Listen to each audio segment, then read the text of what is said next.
আওয়ামী লীগের ৭৫তম প্রতিষ্ঠাবার্ষিকী উপলক্ষে ঢাকা উৎসবের নগরীতে পরিণত হবে বলে জানিয়েছেন দলের সাধারণ সম্পাদক ওবায়দুল কাদের।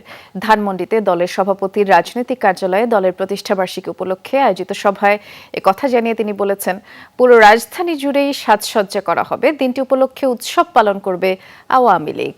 ওবায়দুল কাদের জানালেন, প্রতিষ্ঠাবার্ষিকী উপলক্ষে ২৩ জুন বর্ণাঢ্য র্যালি করা হবে। এছাড়া বঙ্গবন্ধু এভিনিউয়ে প্লাটিনাম জয়ন্তীর আয়োজনের উদ্বোধন করা হবে। একই দিন বিকেল ৩টায় সোহরাওয়ার্দী উদ্যানে জনসভা হবে। সংসদ সদস্য ও সিটি মেয়রদের আয়োজনে রাজধানীতে নানা কর্মসূচি পালিত হবে বলেও জানিয়েছেন আওয়ামী লীগ সাধারণ সম্পাদক।